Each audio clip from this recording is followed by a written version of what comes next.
l'U2E a ouvert en septembre 2021. On accueille actuellement 7 enfants qui ont entre 6 et 11 ans. Et notre objectif premier, c'est de favoriser l'inclusion sociale, l'autodétermination des enfants et la valorisation des rôles sociaux. L'U2E a lieu chaque lundi et jeudi après-midi et mardi et vendredi matin, donc 4 demi-journées par semaine. On a une super enseignante avec nous qui travaille autour de tout l'aspect pédagogique. Mon rôle au sein de l'U2E, au sein de l'IME, c'est de faire la part entre les élèves en situation de handicap et la scolarité. Donc moi, je m'occupe de la scolarité et donc leur apporter un minimum, en tout cas tout ce que je peux de compétences et de connaissances dans le domaine scolaire. Toutes les demi-journées, on fait en sorte que ça se passe à peu près de la même façon, donc il y a des temps qui sont quasiment toujours les mêmes.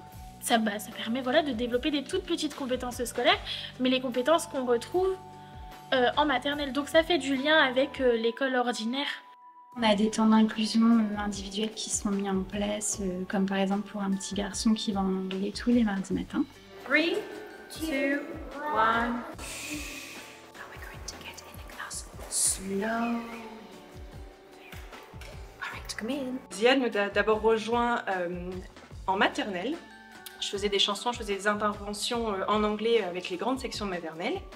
Et on nous a proposé d'inclure Ziad, donc il est venu nous rejoindre plusieurs fois. Et ça se passait tellement bien, du coup, ça a été décidé finalement qu'il vienne en plus avec les primaires, avec nous. Pour faire un vrai cours d'anglais, proprement dit. Daddy, look, Daddy. That's right. Well done, Daddy. Can you say Daddy? Daddy. All right, everyone. Daddy. Daddy. Et j'espère que ça va continuer et qu'on va pouvoir l'accueillir encore dans les classes un bon bout de temps. La confiance avec les professionnels, elle s'est installée assez rapidement puisqu'on les connaissait déjà de quelques années au niveau de l'IME. Mais donc du coup, on est parti en totale confiance. Quand ils nous ont parlé du projet, ça a été tout de suite OK, quoi. Tilio, avant, il était vachement dans sa bulle. Il était vachement enfermé, avec beaucoup de stéréotypies. Et du coup, là, il va beaucoup plus vers les autres, que ce soit les enfants ou les adultes. Je pense que depuis 1 an et demi, tout le monde a réussi à faire connaissance. Les enfants de nos classes s'habituent à la présence des élèves de l'IME. Petit à petit, à force d'y être confrontés, eh bien, ils prennent leur marque, des liens se tissent, et c'est des petits moments de partage qui nous montrent qu'on est sur le bon chemin, qu'il y a encore beaucoup de choses à faire, mais que globalement, on a bien progressé et le projet porte ses fruits.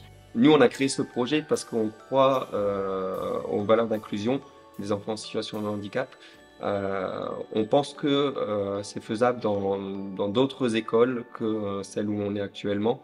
Il faut juste réussir à faire bouger les lignes en fait et convaincre les personnes qui sont un peu réfractaires que en fait c'est pas si compliqué et tout se passera bien. En fait, c'est plus une peur que les gens ont qu'autre chose.